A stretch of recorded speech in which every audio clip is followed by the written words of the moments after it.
dia, graça e paz. Vamos orar. Que 2 Timóteo 4:2 seja vivenciado agora nesse período da manhã. Que o Jonas, nosso querido amigo, pregue a palavra. Amém, meu irmão. E que a gente ouça a voz de Deus pela sua instrumentalidade. Amém, meu irmão. Que seja assim. Vamos orar então? Obrigado, Senhor, pela manhã deste dia. Obrigado por tudo que o Senhor já nos ofereceu. E nós somos gratos então. E louvamos o Teu nome. Bendizemos o Senhor por Tua graça, bondade e misericórdia. E neste momento onde nós vamos nos dedicar a ouvir do Senhor, nós te pedimos a Tua bênção sobre o Teu servo, Pastor Jonas. Ele tem sido um instrumento do Senhor para nos abençoar. E nós rogamos então que agora de manhã, mais uma vez, pela instrumentalidade dele, pelos dons que o Senhor concedeu a ele, ele seja a boca do Senhor para falar no nosso coração na manhã de hoje. Usa teu servo para a glória do teu nome, em nome de Jesus. Amém. Amém. Obrigado, irmão. Amém.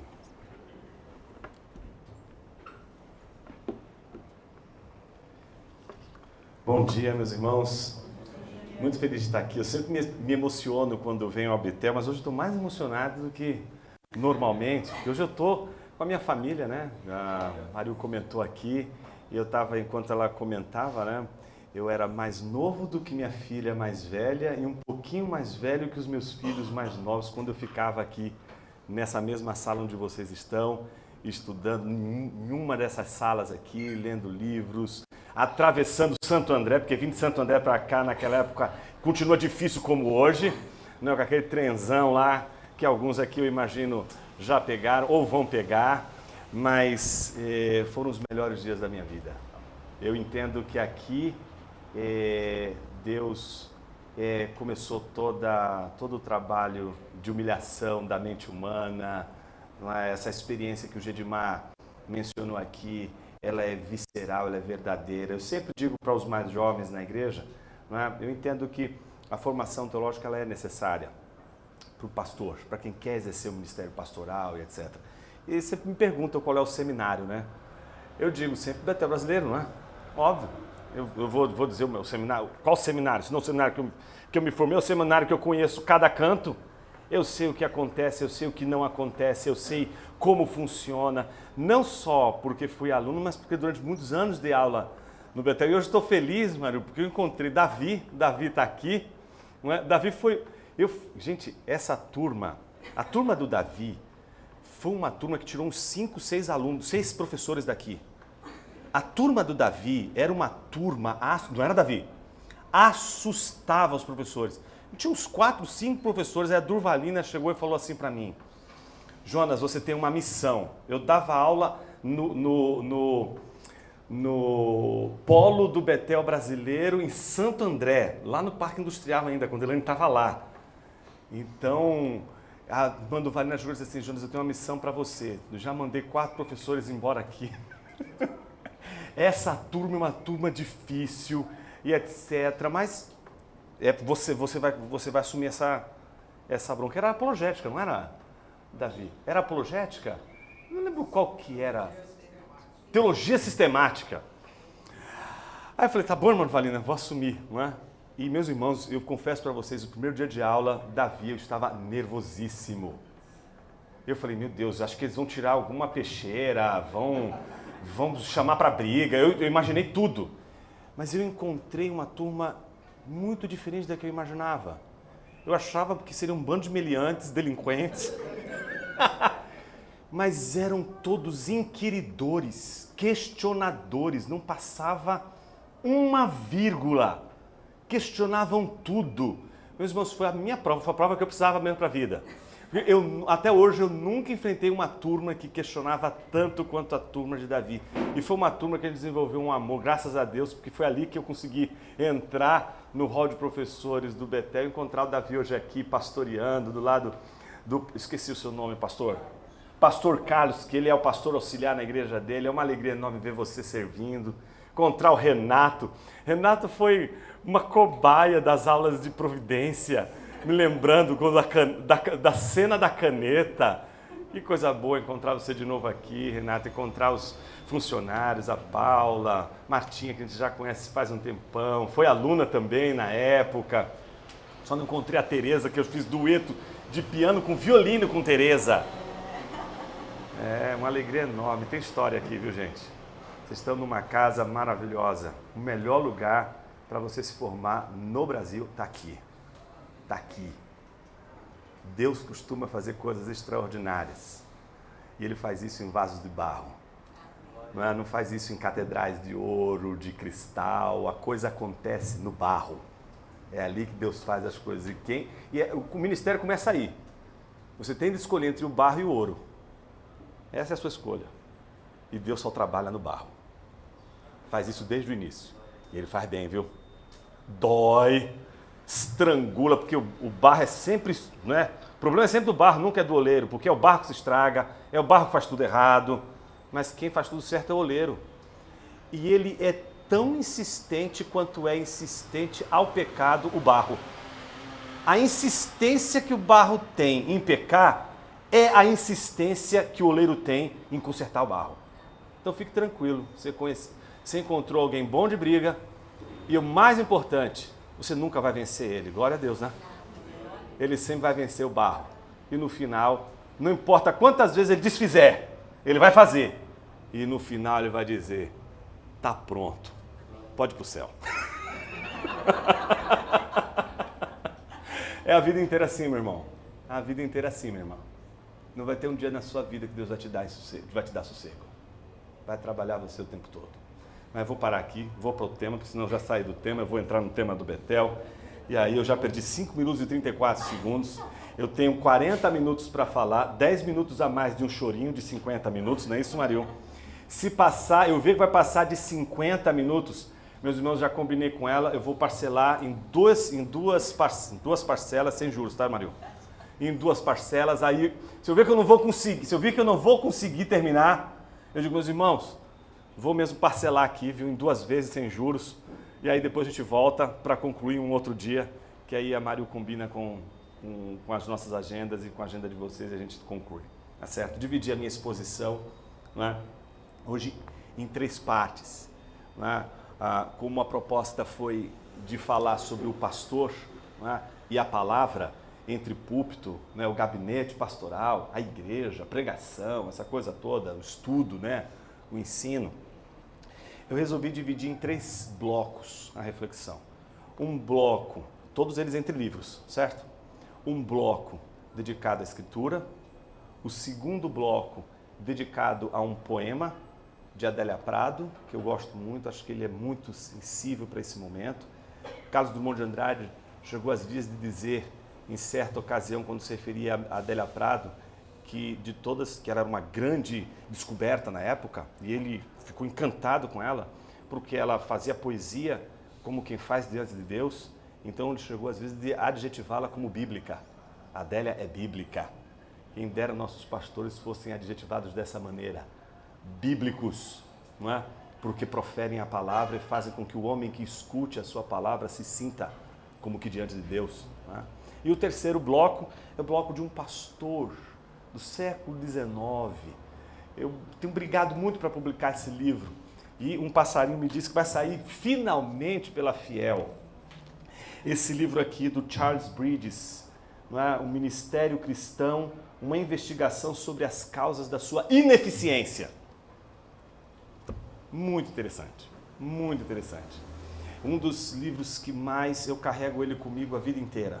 Não é?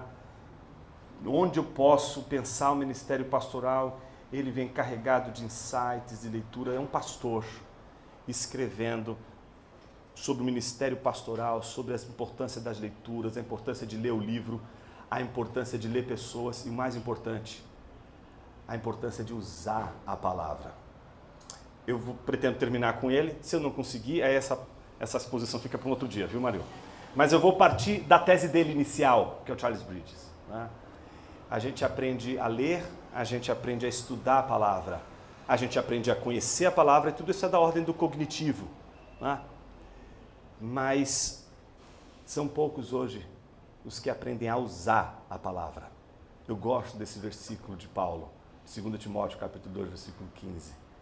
Não é? Porque o obreiro aprovado é aprovado por Deus, em primeiro lugar. Não é só aprovado, porque ele pode ser aprovado pelas pessoas, mas se não é aprovado por Deus, não adianta nada. Sua igreja aprovou você, perfeito, mas se Deus não aprovou, seu ministério não está aprovado. Não é? Então, ele é aprovado por Deus, mas ao mesmo tempo ele maneja bem, ele maneja. Ele não diz assim, ele prega bem. Ele não diz, ele ensina bem. Ele não diz, ele fala bem. Ele diz, maneja. Eu quero começar com isso, por quê? Final do século XIX, início do século XX, surgiu uma teoria no universo da teoria da palavra e da linguagem, extremamente refinada. Dois grandes autores, Austin e Searle, desenvolveram a chamada teoria dos atos de fala.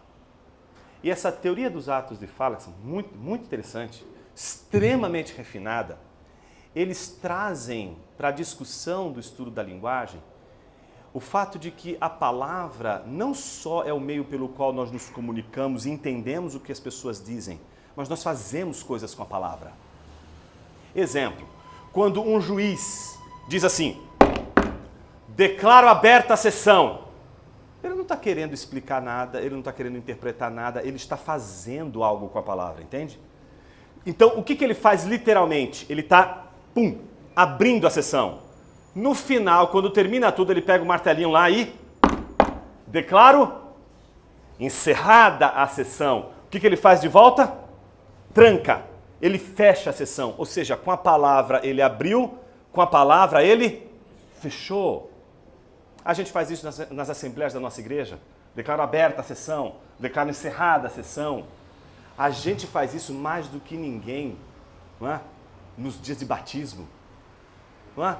O sujeito está lá no batistério, ou se você usa, não é, por aspersão, não importa qual seja o instrumento que você vai usar, mas no dia do batismo, certo? Vou falar a partir do meu contexto, que é o contexto do uso do batistério. Não adianta você chegar lá, um sujeito que você gostaria muito que fosse batizado, fosse crente, etc. Ele deu sopa, ele está ali bem no cantinho do batistério, você vai lá dar um empurrão nele. Aí ele cai no batistério, pronto, foi batizado. Não, não foi batizado. A pessoa entra no batistério. O sujeito vai lá e simplesmente joga dentro da água e a pessoa sai. Aconteceu alguma coisa? Aconteceu o batismo? Não. Existe um ato de fala que faz o batismo acontecer. Eu te batizo mediante a ordenança de Cristo Jesus, em nome do Pai, do Filho e do Espírito Santo, mediante sua profissão de fé. Ou seja, quando o pastor fez isso, e eu estou me referindo mais à minha tradição, mas você pode ter uma outra tradição, não importa qual seja a sua tradição, no momento em que você celebrar o batismo, você não vai só usar o instrumento da água, você vai realizar o ato por causa da palavra, você vai fazer alguma coisa com a palavra. Então, os caras começaram a estudar isso no final do século XIX, no século XX, Mário, e eles acharam incrível que com a palavra os homens podem fazer coisas. Um crente deveria olhar para ele e falar assim, filho, você está atrasado desde o início do universo. Porque desde o início do universo, a gente aprende nas Escrituras que os atos de fala já estavam acontecendo. Deus criou o mundo falando. Ele não falou para as pessoas entenderem. Não tinha uma igreja para entender a palavra de Deus. Não tinha uma igreja para ouvir Deus falando. Não tinha as pessoas para ouvir Deus falando. Certo? Mas a Bíblia nos diz que Deus criou o mundo falando. Ele fez o mundo falando. As coisas acontecem com a fala divina. A fala de Deus faz. Ou seja, todo crente diante da teoria dos atos de fala diz assim, meu filho, você acha essa uma teoria refinada, porque você não leu a Bíblia. No dia que você lê a Bíblia, você vai entender que o primeiro a realizar um ato de fala e a explicar isso de uma maneira extremamente robusta e que só pode ser explicado teologicamente, porque a linguística ateísta, cética, não consegue fundamentar a teoria dos atos de fala, porque falta fé, falta Deus, falta esse elemento fundamental que é o ser que faz com a palavra. A Bíblia está dizendo para a gente desde o início. Então, observe, eu queria chamar a sua atenção para o fato de que nós, mais do que os teóricos da fala, mais do que os linguistas, mais do que os filósofos da linguagem, nós, por causa da Escritura, já temos o conhecimento desse recurso pela própria Escritura que nos ensina que Deus criou o mundo falando. E que coisa maravilhosa! Ele deu à igreja o poder de ele fazer nova criatura, uma pessoa, todas as vezes que a igreja pregar. Por que as pessoas precisam ouvir a pregação do Evangelho? Porque a pregação não é só algo que você expõe. Pregadores estão falando e ao falar, como Deus no Antigo Testamento lá criou o mundo, falando, o que os pastores estão fazendo quando estão pregando? Eles estão fazendo algo quando estão pregando. Ou seja, você não está só ensinando a igreja, você não só está transmitindo conteúdo para a igreja. O pastor não é um professor. Por isso que o Gedimar vai descobrir isso, né? Com muita alegria depois. A beleza da formação teológica está em descobrir que a teologia está lidando com uma fala que não só trabalha nosso intelecto, mas faz coisas. Isso é que encantou Martin Lloyd Jones e que fez ele abandonar a carreira dele como médico e se tornar pastor. Ele diz assim, eu chego com 2 pessoas na minha frente, essas 2 pessoas têm o mesmo quadro clínico, eu aplico a mesma metodologia, uma morre e outra é salva. Quem explica isso? Mas ao mesmo tempo eu estou pregando na igreja. 2 pessoas estão ouvindo o mesmo sermão. Uma é salva, entrega a vida para Jesus. Outra sai daquele lugar fria, tal como entrou. O que é que faz com que a mesma palavra possa ser recebida por uns e por outro, possa ser entendida por um e por outro, mas só transforma um e não transforma o outro? Porque existe uma obra em conjunto com o Espírito de Deus, em que o pregador, quando prega, quando ele fala a palavra, o Espírito só atua na pregação da palavra. Não adianta, você pode pregar o que você quiser, você pode falar qualquer coisa, se não for o Evangelho, o Espírito Santo não vai converter se não for por meio da pregação do Evangelho. Então por isso que a gente tem que pregar o Evangelho. Onde a gente estiver pregando o Evangelho, o Espírito Santo pode ali transformar pessoas, e é isso que ele faz. Quando a gente prega na igreja, e eu costumo dizer isso muito, né? A gente prega o Evangelho na igreja também para crente. E às vezes o crente, ele passa por momentos de frieza espiritual. E ele está indo à igreja. E de repente ele deixa de ir. E a gente procura, fulano, por que você não está indo? Ah, eu estou com uma frieza espiritual enorme, etc. Eu entro na igreja, o sermão entra por um ouvido e sai por outro. Pastor, o que eu faço? Eu não aguento mais, eu preciso voltar para Jesus e eu não consigo. Estou frio espiritualmente. Primeira coisa que eu digo, de segunda a sexta, põe no seu ouvidinho aqui sermões. Põe sermão do Piper, põe sermão do Steve Hernandes, põe sermão de todo mundo que você encontrar na internet aí, de crente, de gente crente. Põe um sermãozinho aqui no ouvido, de segunda a sexta, todo dia vai ouvindo. E não falte nenhum domingo na igreja. Mas Jonas, eu não vou, eu não estou entendendo, eu não quero, às vezes eu não consigo prestar atenção. Meu irmão, todas as vezes que você está ouvindo a pregação, você está diante do ambiente do milagre. Quando um pastor está pregando, Deus está fazendo junto com ele, com a sua pregação, algo extraordinário. Por isso que uma pessoa fria espiritualmente, que não está ali, o sermão entrou por aqui, saiu por aqui, ela acha que não é importante estar ali. Meu irmão, chega uma hora dessa que o Espírito Santo, ele vai e diz assim, você percebeu que a sua frieza espiritual era uma disciplina? A frieza espiritual não foi você que causou, foi o seu próprio Deus que causou, foi o Pai que te fez passar por essa frieza espiritual. Isso foi disciplina. Para você saber o que você perdeu, você precisa perder às vezes. E o que você perdeu não foi porque você quis perder, foi Deus que te deu essa friezinha aí, esse friozinho aí, para você voltar a clamar Ele, a buscar Ele. E aí a pessoa, de repente, do nada, é impactada pela palavra, é transformada. e a outra pessoa que estava do lado ouviu o sermão e está preocupada só com o conteúdo que foi dado. Entende o que eu estou tentando dizer para vocês? Que o ministério da palavra é um ministério que corre sobre 2 trilhos de um trem. Ao mesmo tempo ensino, ao mesmo tempo entendimento, ao mesmo tempo poder. Não há algo como uma aula acontecendo. É um ensino junto com o poder de Deus. Paulo sabia disso. Então, quando a gente prega, a gente está lidando com algo muito maior do que a gente. Quando o pastor prega, ele lida com algo muito maior do que ele. Então, não é você que domina o seu sermão, é o seu sermão que te domina. É isso que é tão difícil aprender. Sabe?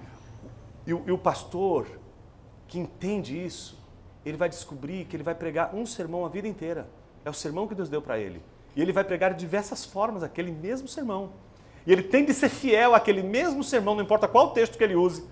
Aquele mesmo sermão ele vai ser fiel até o final da vida. Ele vai pregar fielmente até o final da vida aquele mesmo sermão.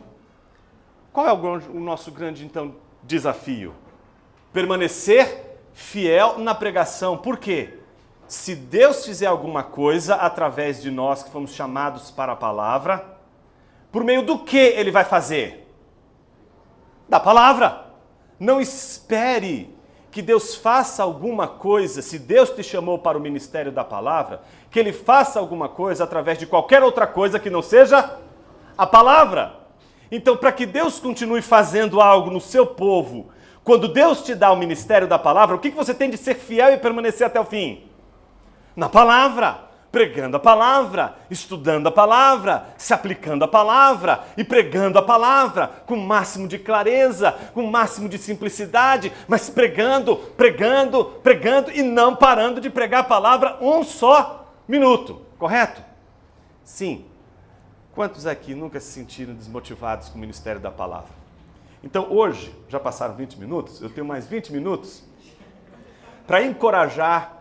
Quem eu vim encorajar hoje aqui? Eu vim à caça de pessoas que, como eu, sofrem do desânimo da palavra.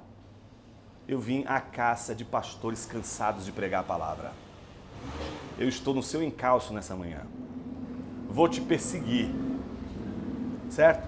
Você que está cansado da palavra e quer fazer outras coisinhas.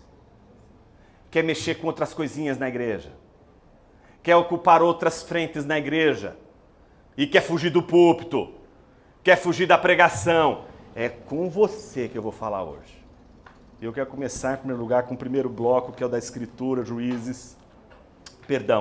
Reis. Nós vamos abrir em 1 Reis, capítulo 19.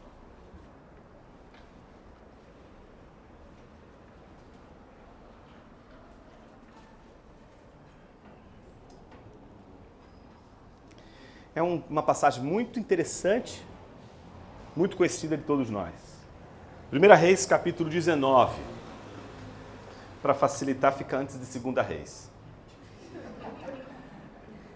Começando com o versículo 1. Acabe contou a Jezabel tudo o que Elias havia feito e como havia matado todos os profetas à espada. Então Jezabel mandou um mensageiro, ela também tem seus pregadores, e mandou um mensageiro, um pregador, a Elias para dizer-lhe: que os deuses me castiguem se amanhã a estas horas eu não tiver feito com a sua vida o mesmo que você fez com a vida de cada um deles. Elias ficou com medo, levantou-se para salvar a vida, se foi e chegou a Berseba, que pertence a Judá, e ali deixou o seu servo. Ele mesmo, porém, foi para o deserto, caminhando um dia inteiro. Por fim, sentou-se debaixo de um zimbro, sentiu vontade de morrer, e orou: basta, Senhor, tira a minha vida, porque eu não sou melhor do que os meus pais. Deitou-se e dormiu debaixo de um zimbro. E eis que um anjo tocou nele e lhe disse: levante-se e coma. Elias olhou e viu perto da sua cabeça um pãozinho assado, sobre pedras em brasa e um jarro de água. Comeu, bebeu e tornou a dormir. O anjo do Senhor voltou, tocou nele e lhe disse: levante-se e coma, porque a viagem será longa. Então Elias se levantou, comeu e bebeu, e com a força daquela comida, caminhou 40 dias e 40 noites até Horebe, um monte de Deus. Ali entrou numa caverna onde passou a noite, e eis que a palavra do Senhor veio a ele. Ele disse: o que você está fazendo aqui, Elias? Ele respondeu: tenho sido muito zeloso pelo Senhor, Deus dos exércitos, porque os filhos de Israel deixaram a tua aliança, derrubaram os teus altares, mataram os teus profetas à espada, só fiquei eu e eles estão querendo tirar minha vida. Então foi-lhe dito: sai daí e fique diante do Senhor no monte. Eis que o Senhor estava passando, e um grande e forte vento fendia os montes e quebrava as rochas diante do Senhor. Mas o Senhor não estava no vento. Depois do vento houve um terremoto, mas o Senhor não estava no terremoto. Depois do terremoto veio o fogo, mas o Senhor não estava no fogo. Depois do fogo veio o som de um suave sussurro. Quando Elias ouviu isso, cobriu o rosto com o manto e saindo, pôs-se à entrada da caverna. Eis que veio uma voz e lhe disse: o que você está fazendo aqui, Elias? Ele respondeu: tenho sido muito zeloso pelo Senhor, Deus dos exércitos, porque os filhos de Israel deixaram a tua aliança, derrubaram os teus altares, mataram os teus profetas à espada. Só fiquei eu e eles estão querendo tirar minha vida. Então o Senhor disse a Elias: vá, volte ao seu caminho para o deserto de Damasco. Chegando lá, unja Azael como rei da Síria. Unja também Jeú, filho de Ninsi, como rei de Israel, e Eliseu, filho de Safate, de Abel-Meolá, como profeta em seu lugar. Quem escapar a espada de Azael, Jeú matará. Quem escapar a espada de Jeú, Eliseu matará. Também conservei em Israel 7.000, todos os joelhos que não se dobraram a Baal e toda a boca que não o beijou. Meus irmãos, esse texto que nós acabamos de ler é um texto muito significativo. Não pretendo aqui fazer a exposição dele, mas chamar apenas a atenção dos pontos que interessam para o problema que eu trouxe para vocês aqui. Primeiro ponto, veja, não só Elias tem a prerrogativa da palavra por ser profeta e sabe que a palavra não só traz entendimento e comunica, como a palavra faz coisas, certo? A gente viu que no Monte Carmelo, o que ele não fez com a palavra ali não foi brincadeira, não é isso? Ele fez coisas com a palavra, certo? Você percebe isso? Ele ora, ele clama, fogo cai do céu, ele faz coisas com a palavra. O Monte Carmelo fica, pensa assim, se a gente tiver um mapa aqui, a gente tem aqui a região do, né, nessa ponta aqui, né, você tem o Líbano, do lado de cá a Síria, aqui a gente tem um Monte Hermon, deixei bem no teto mesmo, bem um Monte Hermon, que fica no Líbano e na Síria. Daqui desce o filete desse monte, esse filetinho é o Rio Jordão, ele vai descendo e chega de um lado, não é? Você vai encontrar o Monte Carmelo, aqui não é, a região do Megido, onde vai ter o Armagedon, os irmãos ficaram até arrepiados agora aí. Mas fica rodeado de montes aqui, né? Está aqui o Monte Carmelo, o monte onde ele fez a desgraceira toda lá, que você já sabe. Né? Aqui é o monte, aqui fica os montes ao redor, né? Aqui fica aquela linha que eu te chamei a atenção do Rio Jordão. Ela vai descendo, deságua no Mar da Galileia. Eita, esse mar tem muita história, não tem? O que um homem não fez nesse mar não foi brincadeira. Que é um lago, né? É um grande lago.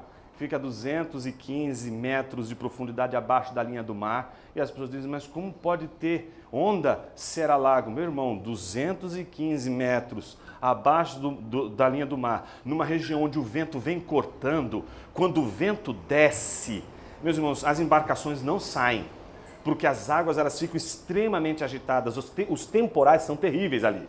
De poeira, de ninguém enxergar nada no meio do caminho. Então esse é o Mar da Galileia, onde um sujeito andou sobre as águas, onde um sujeito mandou a tempestade parar. E isso falando, dizendo ao vento para parar e o vento para. Dizendo ao mar para acalmar e o mar acalma. Ele está fazendo coisas com a palavra. Não está só explicando um sermão, não está só falando porque o mar precisa entender. Não, ele está fazendo coisas com a palavra. Tudo está acontecendo aqui. Aí o mar deságua, volta ao Rio Jordão, onde Jesus foi batizado. E aí esse Rio Jordão vai desaguar no Mar Morto, lembra? O Mar Morto começa ali onde fica o deserto da Judéia. Passando para... E é tudo um vale aqui, tá? Tudo um vale. O rio está todo aqui, desce para o Mar Morto, aquele mar salgado, você já deve escutar as histórias, né? Como diferença de um cheio de peixe, o outro não tem peixe nenhum, porque esse mar aqui é fechado nele mesmo, é outro lago gigante, não deságua em nenhum lugar, aqui acaba tudo, tá certo? Mas aqui também começa a região desértica, o deserto que vai até até o Monte Horebe. Se você for aqui, vai descer até onde fica o Mar Vermelho lá embaixo. Ele tem de sair daqui, o sujeito tem de sair daqui, o plano dele, o plano de fuga dele. Tá certo? Jonas era mais inteligente. Pegou um barquinho. Mas o sujeito desce do monte, vai ter que descer esse vale todo. Atravessa o Rio Jordão, passa pelo, né? Vai passar pelo o Mar Morto, depois vai chegar até o Mar Vermelho, para depois subir o monte de Deus, que é o Monte Horebe. 650 quilômetros a pé. Toda a discussão está acontecendo aqui, a briga toda de Jezabel está aqui. Para onde ele está indo? Em direção ao Egito, irmãos. Vou tomar até uma água agora. O povo gosta de voltar para o Egito, né? Mas enfim, ele quer ir para um lugar bem longe. É uma caminhada longa, meus irmãos. Tudo por causa de um mensageiro de Jezabel. Talvez um dos motivos de você estar se perguntando se foi realmente chamado para o ministério da palavra seja porque alguém criticou um sermão teu, criticou o jeito de você falar, criticou a sua maneira de agir, criticou você profundamente, com razão, porque você foi ouvir depois a pregação. Hoje a gente tem essa vantagem que a gente antes não tinha, de poder ouvir os nossos sermões, de assistir os nossos sermões e dizer, puxa, fulano tem razão mesmo, esse sermão foi muito ruim. Eu teria no final do culto reclamado como pastor daquela igreja. Né? Então você sabe que o sermão estava ruim mesmo, então poderia ter sido melhor, mas não foi. Mas você se sente um fracassado, você olha para o lado e vê pessoas avançando, pessoas estudando, e aí você vê pessoas que eram menos preparadas do que você, de repente elas começam a estudar, avançam e você continua no mesmo lugar, parece que você está patinando num lamaçal, não anda, não prospera. Então você chega e diz assim, acabou, vou fugir disso aqui, vou embora. E sabe o que é engraçado, o que acontece com o profeta? Deus deixa ele fugir.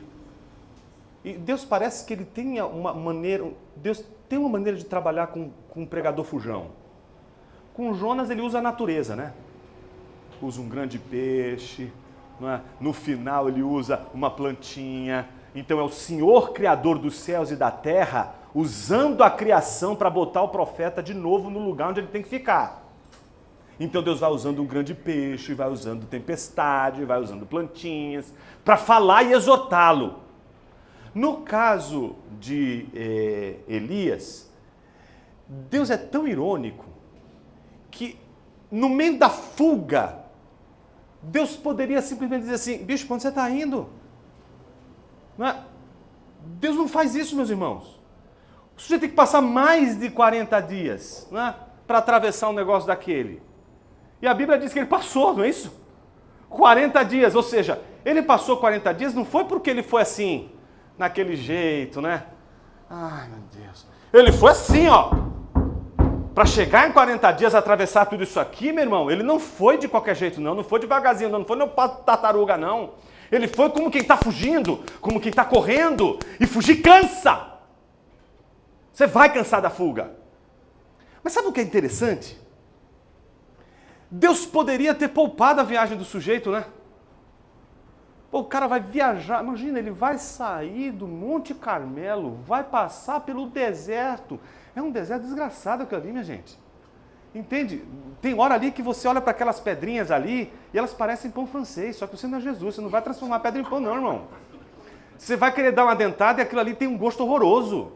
Então você vai atravessar aquilo ali, aquele deserto todo, vai tentar tomar água, vai ser água do Mar Morto, meu irmão. Tem água ali não, ou é água da chuva ou você está danado. Então ele deixa fazer tudo isso para chegar lá no Monte Horebe. E lá do outro lado da história, muito longe, para chegar lá e dizer assim, agora volta. Então, veja, do ponto de vista lógico, Deus poderia ter mandado anjos do céu, porque nem anjos do céu, manda o fiote de anjo, já resolveria, já parava ele. Para esse homem, que esse homem está querendo fazer besteira. Ele está querendo abandonar o posto dele, está querendo abandonar a igreja, está querendo abandonar tudo. Não deixa, bota o anjo ali. Deus não. Deixa o danado fugir. Assim como Jonas. Deixou comprar o bilhete. Por que isso? E é o caminho contrário. Todo mundo vai sempre para o caminho contrário. Estou me dizendo a você que escolheu o caminho contrário da tua vocação. Minha boa notícia é para você. Eu vou dar boa antes da má. Eu vou deixar para o evangelho fazer o que faz correto, que é dar primeiro a má notícia e depois dar a boa. Mas como eu não sou evangelho, eu vou fazer o contrário. Eu vou dar má notícia, dar boa notícia, depois eu dou a má. Aí depois vem o evangelho e resolve as coisas todas. A boa notícia, nessa história toda, é que Deus deixa o sujeito comprar o bilhete e deixa o sujeito ir. Em alguns casos, como é o caso de Elias, eu fico escandalizado, meus irmãos. Porque o homem viaja. Ele já está no deserto, provavelmente aqui, pensa aqui onde fica Qumran, ali perto do Mar Morto, aquela coisa toda, deserto. E Deus, meu irmão, esse irmão não vai conseguir chegar lá. Então Deus manda uma comidinha para ele, ó para aí. Deus patrocinando sua fuga, meu irmão. Até para fugir de Deus você precisa de Deus, desgraçado. Você não vai conseguir fugir de Deus se Deus não te ajudar. E Ele ajuda. Ele ajuda você a fugir. Ele vai lá e diz assim, você vai precisar de uma quentinha para aguentar a jornada até o final de tudo isso. E eu vou ajudar você na sua fuga. Você tem a sua melhor companhia para fugir. Deus. Ele vai estar ali, em alguns caminhos, no meio da fuga. Ele pode aparecer de madrugada, você vai brigar com ele, vai ser uma luta. Mas ele vai vencer. Porque na luta com Deus, a gente vence, porque ele vence. Então a gente foge. Na luta com ele, sem saber que Ele mesmo está nos fortalecendo para lutar com Ele. A graça de Deus vai te alimentar até na hora da fuga. E você não vai poder dizer que conseguiu fugir com seus próprios braços. Nem para fugir de Deus você presta. Até para fugir, você conta com a graça dEle e com a misericórdia dEle, que vai lá e te alimenta para você fugir. Você vai precisar de uma comidinha mais especial. E dá um banquete para ele. E ainda dá de despertador, porque está preocupado com o horário. Assim, meu irmão, acho que você precisa levantar. Você está dormindo muito, mas eu já preparei o cafezinho da manhã para você, zarpar. Vamos caminhar. Ele levanta e vai. Quando chega no final, ele só tem reclamações, né, quando Deus aparece, né? Quais são as reclamações dele? Se a gente pudesse resumir em um padrão, são várias, mais uma. Só eu estou salvo, bem, preguei, sou fiel, e o povo não quer nada com Deus, todos eles não querem nada, só eu sou fiel, só eu estou fazendo a obra de Deus, ninguém quer nada com nada, então eu fui embora. Deus pergunta de novo e a resposta dele é a mesma. E os dois profetas, tanto Jonas como Elias, faça um estudo dos dois comparativos, você vai ficar impressionado com isso. Como os dois são depressivos. Desejam a morte. Lembra de Jonas, quando Deus faz a plantinha crescer num dia e destrói no dia seguinte, porque o Deus que manda o grande peixe para trazer juízo para Jonas, é o Deus que manda uma lagarta agora, para trazer juízo sobre aquela plantinha. E aí Jonas, quando vê tudo aquilo, fica com raiva de Deus. Ele diz, é razoável a tua ira. Ele diz, é razoável a tua morte. Ó como é dramático. O fujão é dramático. Ele é dramático, ele dramatiza a dor dele.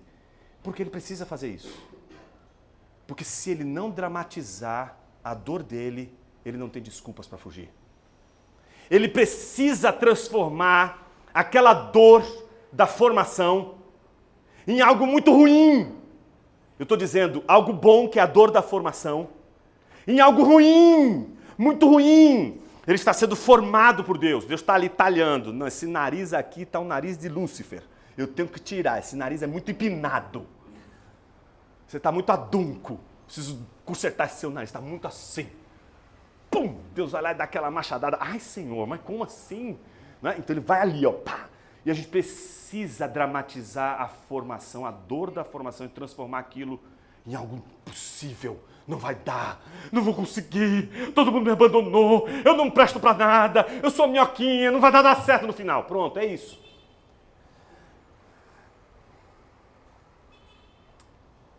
Deus vai olhar para Elias e vai dar só um argumento para Elias. Qual foi o argumento? Qual foi o único argumento que Deus deu para Elias? Volta, porque se você tivesse razão, eu deixaria você ficar aqui. Volta. Por quê?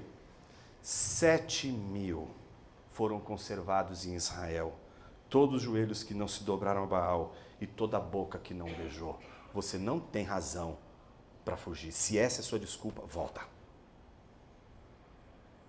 Você acha que você é o único que está sofrendo na formação? Você acha que o seu irmão do lado também não está sendo tratado por Deus? Só porque ele está sorrindo todos os domingos? Só porque ele entrega todos os trabalhos em dia? Tira 10 em todas as matérias? Grego, então, nem se fala. Ele supera todo mundo no grego, mas você está ali, não é? Você gosta das comidas gregas. Arroz à grega. Mas do grego, não, meu irmão, como é que eu vou lidar com isso aqui? Não tem esse negócio, esse desesperado. Eu acho que eu sou uma ameba, não vou funcionar, não fui chamado para o ministério. Eu leio a Bíblia, às vezes eu nem entendo o que eu estou falando. E Deus está dizendo assim, filho, não é sobre você o ministério, é sobre Jesus. Você só tem um sermão para pregar, e esse sermão já foi pregado no mar da Galileia, por Jesus Cristo. Deus não te chamou para inventar nenhum sermão, Deus só te chamou para repetir ele. Deus já te deu o sermão pronto, você só tem que reproduzir ele. As pessoas vão gostar, não vão gostar, as pessoas vão querer te ouvir, não vão querer te ouvir. Prega. 2 Timóteo capítulo 4, versículo 1, versículo 2, conjuro-te perante Deus que há de julgar vivos e mortos, blá, blá, blá, blá, blá. Prega a palavra, insta, quer seja oportuno, quer não, exorta com toda a longanimidade e doutrina, porque chegará o dia que as pessoas procurarão coceira nos seus ouvidos. E Deus não te chamou para coçar o ouvido de ninguém, Deus te chamou para enfiar a espada no coração das pessoas. Não é para coçar o ouvidinho. É para enfiar uma espada no coração. É para enfiar a palavra no coração das pessoas. Foi para isso que Deus nos chamou. Então o profeta fica meio sem jeito, né? Para ficar ali na caverninha, né? Até quando você vai ficar nessa sua caverninha aí? Até quando? Você acha mesmo que Deus está olhando para você e ficando com dó de você? Ele está olhando você assim, desesperado, porque precisava saber grego e não sabe. Aí você está desesperado, não sei, acho que não fui chamado para o ministério. Ele olha para o lado e vê o seu filho. Vê as marcas da cruz nele. Ó, filho, está achando muito difícil aprender grego.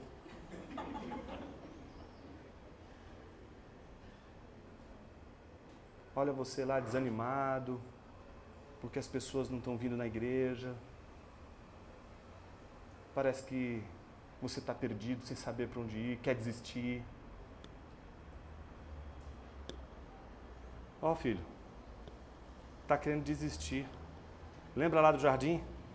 Você chamou para orar, estavam dormindo. O sujeito aqui já está abrindo o bico. Ele ainda tem uns 30 lá. Nada que Deus te exigir vai ser tão doloroso quanto aquilo que Ele exigiu de Jesus. Não há nenhuma desculpa que um ministro possa ter para fugir de Deus. Ele pode fugir, mas sem razão. E Deus vai, com a sua graça, perseguir o fujão até o fujão cumprir a sua missão. Então, a boa notícia, que agora o Evangelho dá para você, né, é de que, apesar de você ter fugido, meu irmão, você vai fugir. Mas eu digo para você com toda a clareza do mundo, você não vai conseguir. Esse é o único empreendimento da sua vida que não vai dar certo. Os outros podem até dar, mas esse é certeza que não vai dar. Você vai tentar e Deus vai fazer assim, ó, vai virar a sua vida do avesso e quando você chegar no final da história, você vai dizer, meu Deus, eu estou cumprindo o que Deus mandou fazer desde o início. E isso é assim com todo mundo. Não vai ser diferente com você. Você não é o único sendo formado pela talhadeira divina. Você não é o único sendo trabalhado por Deus. Você não é o único sendo tocado por Deus, sendo formado por Deus.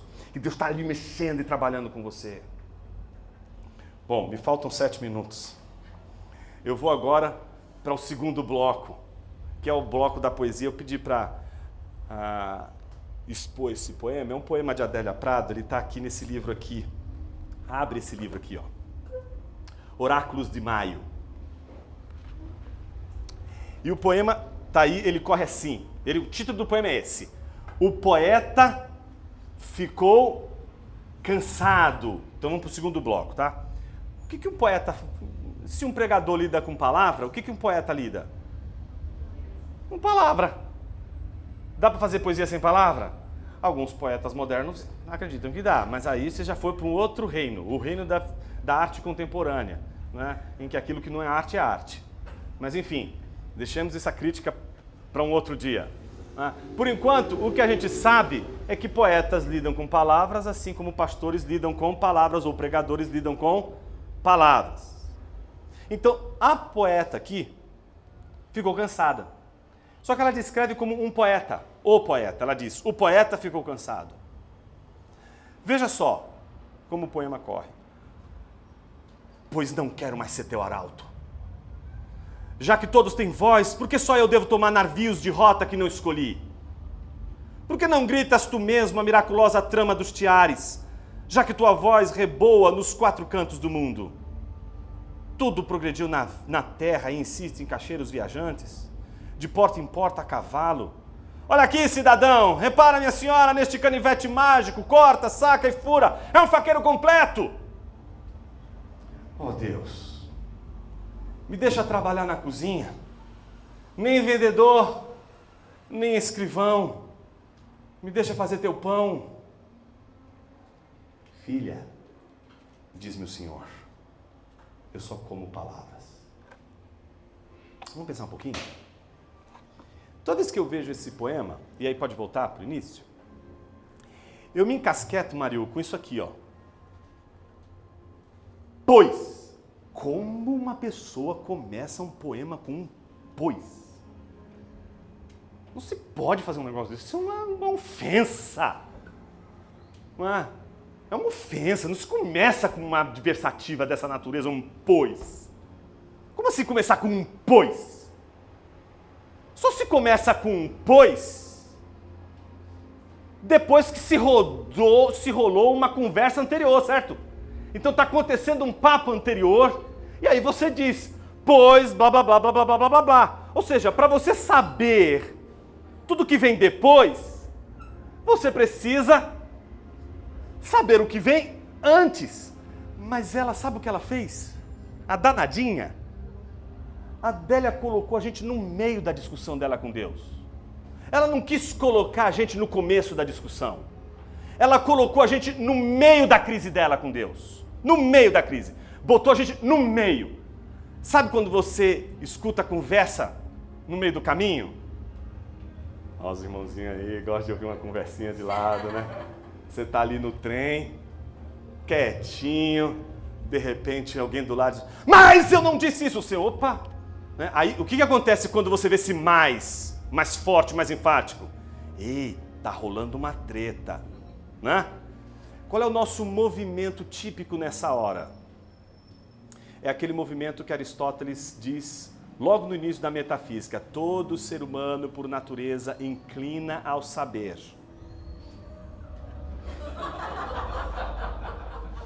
Né? Como o girassol, você se inclina, porque você quer se inclinar para saber o que está acontecendo. Foi isso que ela fez com a gente, botou a gente para ficar assim, ó. ela está com raiva de Deus. Começa o poema com ela com raiva. E ela botou a gente para querer saber o que está acontecendo. Então a gente vai ouvir uma DR da poeta com Deus. Ela está ali discutindo a relação com Deus. E ela começa dizendo: pois não quero mais ser teu arauto. O que é um arauto? O que é um arauto? O arauto é um proclamador, né? O rei, ele tem a mensagem que precisa ser dada. O arauto não tem mensagem nenhuma. Quem tem a mensagem? O rei. O que o arauto faz? Apenas comunica a mensagem do rei para o povo. Então, o que a poetisa está dizendo? Que ela se sentia na obrigação, com a sua poesia, de dizer, através dos seus versos, a mensagem de Deus para os seus leitores. Só que o que ela está dizendo nessa conversa toda dela com Deus? Não quero mais ser teu arauto. Não quero mais falar as tuas mensagens. Não quero mais falar o que o Senhor está dizendo que eu tenho que falar. Eu quero falar minhas mensagens. Eu vou falar o que eu quero.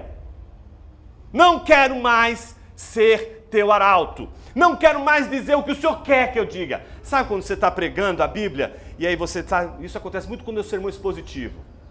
Você pega o sermão expositivo, meus irmãos, eu terminei depois de quase 8 anos, exposição de Gênesis, versículo a versículo na igreja. Meus irmãos, eu posso dizer para você que tem texto ali que eu digo assim: Senhor, me livra dessa cilada. Porque o texto é tão difícil. E você tem de pregar. Então você quer pular aquilo ali, né? A ideia é pular. Não, você tem que entregar aquela mensagem. Entrega aquela mensagem. E às vezes a gente não quer entregar a mensagem. E ela está dizendo claramente para Deus: não quero mais ser teu arauto. E ela dá uma ordem para Deus, olha só. Olha a pergunta enfática que ela faz. Já que todos têm voz, já que todo mundo tem voz, por que eu? Já que tem fulano na igreja, ciclano, beltrano, já que o senhor trouxe agora esse jovenzinho, todo treinadinho na igreja, todo serelepe, que sabe falar bem, que sabe teologia, sabe grego, né? Sabe tudo de teologia, né? Eu estou aqui, já não sei mais, estou quase para fim de carreira. Aí chega ele todo serelepe, sabe tudo, sabe todas as polêmicas, sabe todos os contextos, sabe tudo o que está acontecendo. E você está parado na década de 80, 90, com as discussões da década de 80 e 90, com aquela época sua do seminário. Já que todos têm voz, por que o senhor não põe eles para pregar? Por que eu? Por que eu devo tomar navios de rota que não escolhi? Por que eu tenho que tomar um navio em direção a X que eu não escolhi? Por que eu tenho que seguir o caminho que o Senhor escolheu? A gente cansa, meus irmãos. Todos aqueles que trabalham com a palavra sofrem do cansaço da palavra. Porque a gente não consegue ver o que a palavra faz. Então a gente cansa. Porque a gente está falando e acha que não está acontecendo nada. Mas se eu pegar as madeiras da árvore que Deus disse para Adão que ele não poderia daquele fruto comer, e com aquela madeira fizesse uma casa, todo mundo veria a casa pronta. Mas quem trabalha com a palavra não tem nada para mostrar. Quem faz coisas com a palavra não tem um artefato na mão para entregar. Olha aqui o que eu fiz. Quem trabalha com a palavra não tem uma bebidinha para entregar depois, não tem uma comidinha para entregar depois, não tem um desenhozinho para pregar depois. Quem trabalha com a palavra está sempre com as mãos vazias. Por que não gritas tu mesmo? O senhor fala. O senhor mesmo pode falar para todo mundo. Por que o senhor não fala direto com as pessoas? O senhor pode falar com todo mundo de uma só vez, o senhor é Deus? Por que o senhor tem que usar um arauto? Por que o senhor tem que usar mediadores? Fala o senhor mesmo. Por que eu tenho que dar recado? Dê o senhor o recado para esse homem? Dê o recado do senhor para essa mulher? Por que eu tenho que dar esse recado? Já que tua voz é boa nos 4 cantos do mundo, tudo progrediu na terra e insiste em caixeiros viajantes. O que é um caixeiro viajante? Sabe aqueles caras que vêm com um carrinho, com um monte de coisinhas? Antigamente tinha isso, né? É mais difícil. No interior talvez encontre mais. Vem com um negocinho e assovia. Aí ele está vendendo um monte de coisa ali. Ele afia a faca, ele vende bode, ele vende tudo que você puder imaginar. né? Ele é um vendedor. E ele vende quinquilharias, coisas que não servem para nada. E as pessoas compram. Por que as pessoas compram? Porque o instrumento dele é a fala. Não importa o que der para ele.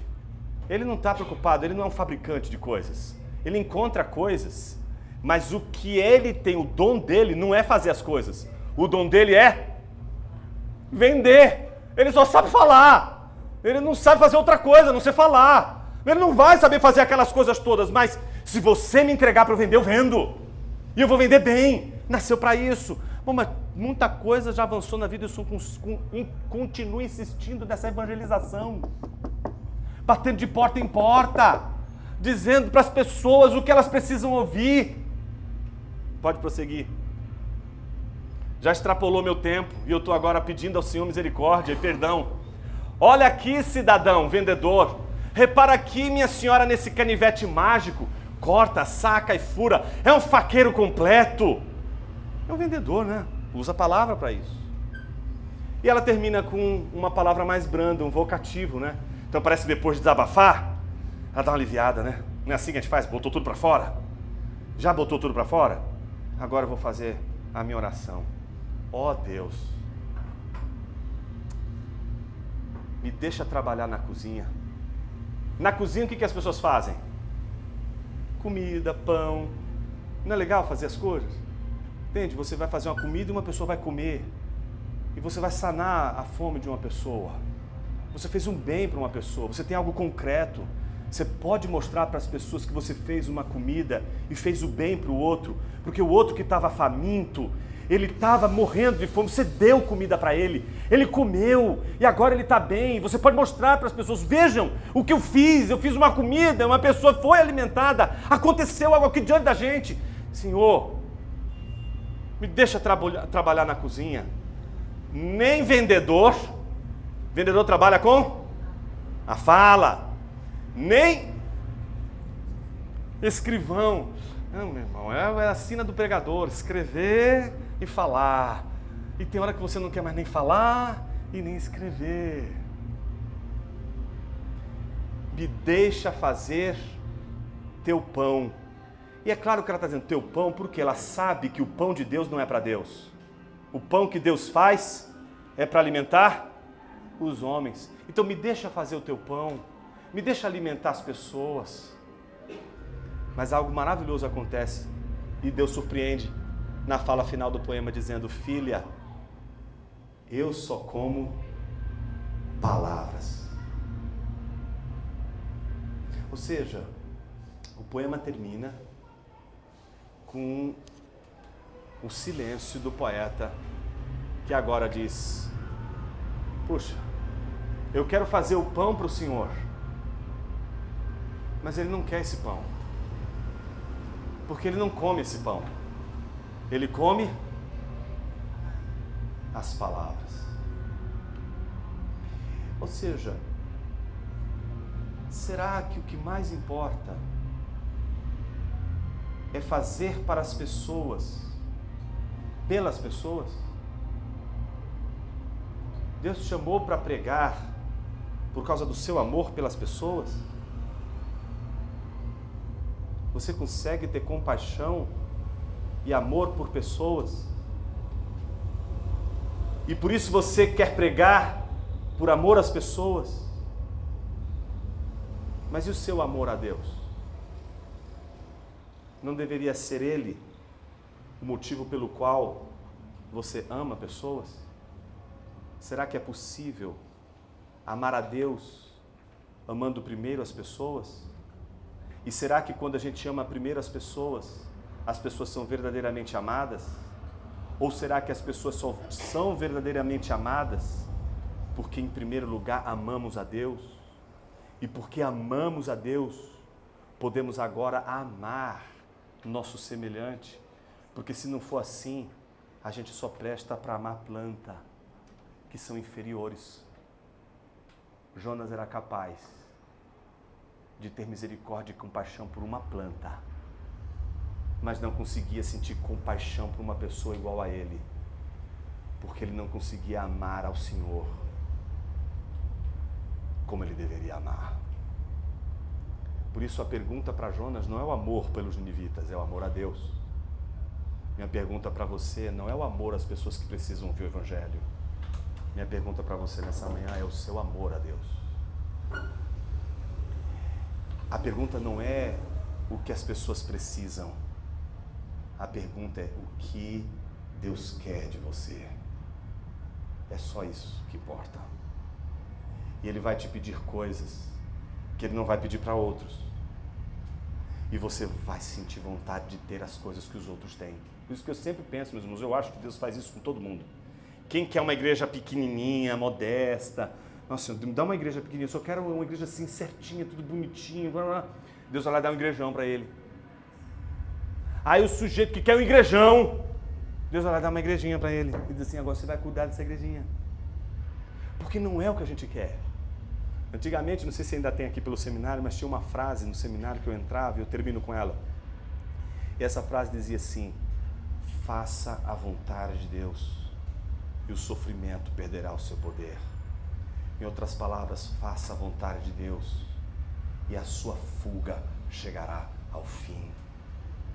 Não tem saída. Deus te chamou para a palavra e você não pode fugir dela. As pessoas vão querer ver os feitos e você vai estar sempre com as mãos vazias.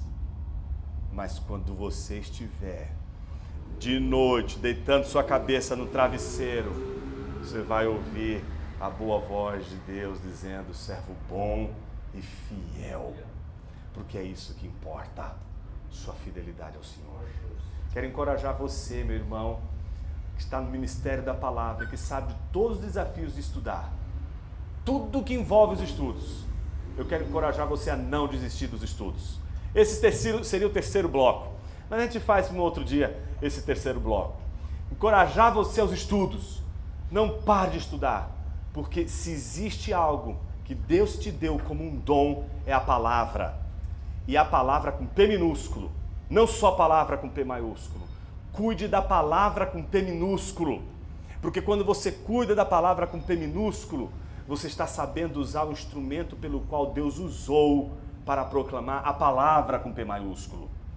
Então que Deus te ajude, Deus te fortaleça, que você não desista, que você, quando se sentir cansado, que você se lembre que até para fugir de Deus você vai precisar dele. E que de alguma forma Deus vai te colocar no caminho de novo. Tá? Sempre a gente vai sair do caminho. E alguma coisa Deus vai fazer para nos botar nele de novo. Então, se você não quer viajar 40 dias e 40 noites pelo deserto, passar dias dormindo a cabeça numa pedra, talvez o seu melhor caminho seja dobrar o joelho e dizer, Senhor, não quero fugir, mas me dá forças para que eu possa continuar. Eu quero orar com você nessa manhã. Pai, nós te pedimos força e poder do alto para continuar o que nós não conseguimos sem o Senhor, porque a palavra não é nossa, é tua. E isso mexe com nossa vaidade, porque queremos falar a nossa palavra. Então o Senhor nos ensina a fazer com a tua palavra, no manuseio dela, um movimento de glorificação e de culto. Nos ensina a cultuar ao Senhor pregando a palavra. Que a nossa pregação seja um culto ao Senhor. Que o nosso ensino da palavra seja uma adoração ao Senhor, seja como um hino que sobe aos céus, um cântico de adoração e devoção ao Senhor. Que nossa pregação, nosso ensino, ele possa permanecer fiel ao Evangelho, porque é ele que transforma pessoas. E que a gente possa testemunhar a transformação de pessoas pela pregação do Evangelho e sermos encorajados a continuar pregando a palavra, mesmo quando a gente sai do púlpito com as mãos vazias. Obrigado por essas mãos vazias, Senhor, porque se as mãos estão vazias, a boca não está. Ela está cheia da tua palavra e vai permanecer cheia da tua palavra.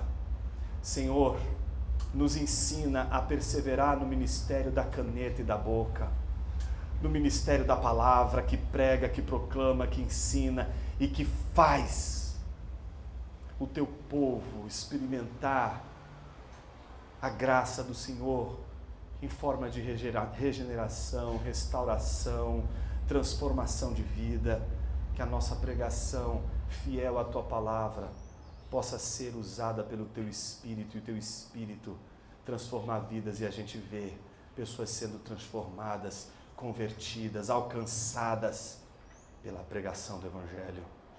Tua palavra faz tudo. Não faria agora, Senhor? Essa é a nossa oração hoje e sempre. Amém.